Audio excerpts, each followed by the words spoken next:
To football, in Sydney, Adelaide and the Central Coast Mariners are through to the next stage of football's World Cup Championship qualifiers. While two of the matches came down to penalties, Sydney claimed a clear victory over Queensland in the opening game in Gosford. The knockout tournament is being used to decide Oceania's representative at the World Club Championships in Japan in December. And the teams now move on to Perth for the semi-finals on Wednesday night.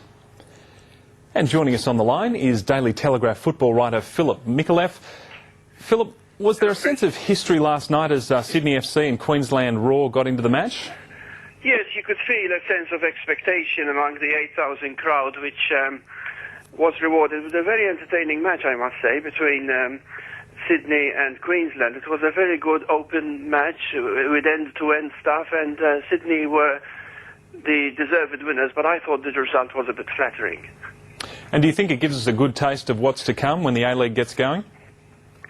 Well, I'll tell you what, if this is the sort of football which Frank Lowy and John O'Neill are going to provide the fans in Australia, then the portents are good, really.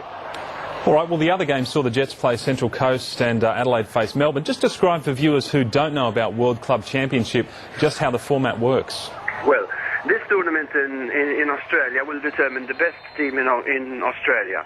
Then the best team in Australia will go on to Tahiti later on in the month to determine which is the best team in the region.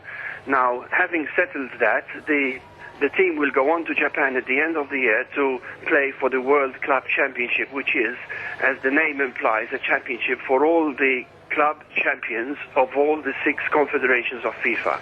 So basically, if Sydney were to win this thing and play in the club championship in Japan, they might be lining up against Liverpool or Milan or Boca Juniors or Corinthians or Palmeiras or Brazil, which will be fantastic. And mind you, Sydney would get $1 million for just being there. So we're talking big money here. And certainly a great way to promote the game. Well, the A-League itself is, of course, building momentum. As we said, there's some big names like Dwight York, Ned Zellick, Kevin Muscat. They've been announced as marquee signings. Do you think the building blocks are all in place? Do you think it's really going to come together?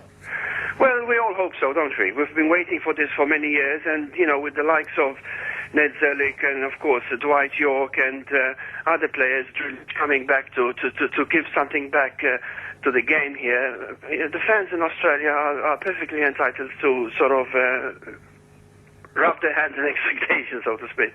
Sure. All right, well, we're all looking forward to it. Thanks for joining us this morning on Sportsline.